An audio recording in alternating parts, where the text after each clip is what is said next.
The top 10 opens with a lion walking behind a vehicle. I just like the way that the people in the vehicle react to the lion walking behind it. You can see the guys turning around and getting the cameras ready, and the lion just keeps walking. He doesn't really seem to care about what's the people in the vehicle.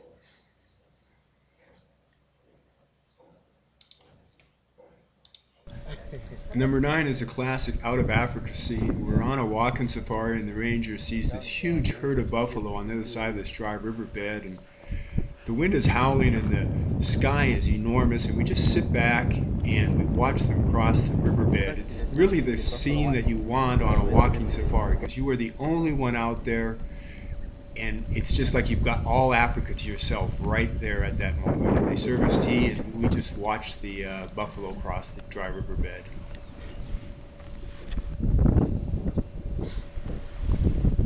Number 8 is one of those situations when you see it in video up on YouTube, you say, oh, they couldn't possibly have happened. That's doctored. But here it is. We're at a lodge, and an Ellie's walked right into the camp. And it's a great feeling that the elephant is so comfortable with your presence that it allows you to be that close and to get such a good look at it. So we were really fortunate to have this situation. Number 7 was on a driving safari, and this huge herd of buffalo starts crossing the road in front of us, and I wasn't actually sure how to video it. I just held it in the video still and let the buffalo come in and out, and there was just so many, I just decided finally to pan back and just take it all in. And then the guide turns around and looks at me and says, like, did you get that? I said, yeah, you bet I got that. Number 6 was also on a walking safari. It was the end of the day. The sun was setting. We saw some elephants crossing this grassy plain. And the good thing about a walking safari is you have the ability to go to vantage points that a vehicle couldn't get to. So I knew there was some water where they were heading, and I asked if we could go there, and was lucky enough. It was the scene I wanted to see at the end of the day. To end it was the Ellies crossing the water.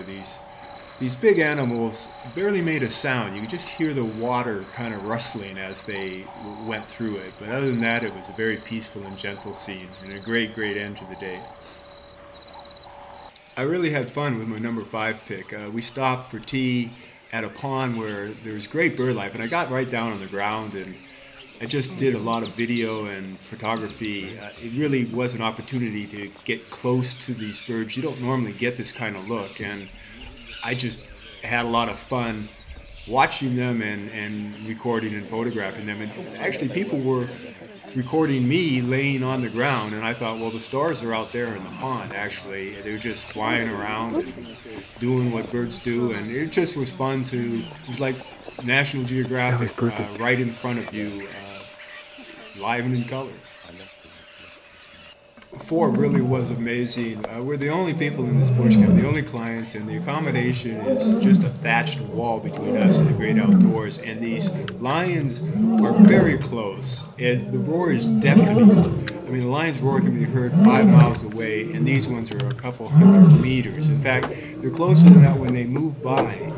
We try and get a video of them just passing by. You can kind of see them. Way too close to open a door and try and get a better shot. So we just took it through the opening in the thatch. But it was amazing.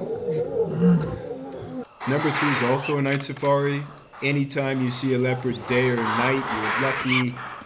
Daytime, they're normally pretty sedentary up a tree. They are nocturnal. Night safari, you have the advantage of seeing them more active. We were very fortunate. We had seen this leopard, and it took up off a gully. We lost it, but it was heading towards where we knew some impala were, and then we heard the barking and the alarms, and we headed over there and then watched the leopard. It had the big male buck. It killed it, and then it started eating it. And, you know, you see this on TV. They always make these Hollywood dramas about the cubs will starve if the kill isn't made, but here it is just in the raw. And you did know there were lions. We'd seen lions already and hyena out there, and so we knew it had to eat what it could and then move its prize into some cover, and that's what it did, and we watched the whole thing. Number 2, I've waited 10 years, and I can't tell you how many safaris I've done hoping to see wild dogs. and to see them on foot was just unimaginable to me. I mean, it is the way you kind of want to see it, because it's so natural. You are not the only vehicle out there, you're the only people out there. There is no vehicles, and you're just watching these wonderful animals. They're just playing, and I'm a dog nut, so I gotta admit, to me, this was just fantastic. I actually couldn't wait to get home and tell my dogs about this. It really was fun. There's no doubt what my #1 sighting is. Male lion, night safari, coming towards the vehicle. I've got the camera right on the lion's head, and I really don't have a sense for the proximity of that lion to our vehicle. And then I pull back and I realize, holy crap, that lion is like a meter from the vehicle. And you see my wife, she kind of moves over away from the side where the lion's walking by. I can tell you the adrenaline right now when that lion's walking by 2 meters from me is amazing. This is the real deal. This is Africa up close and personal. And I'm just never going to forget it. I'm glad I took a video of it, because I actually just have a hard time believing it happened.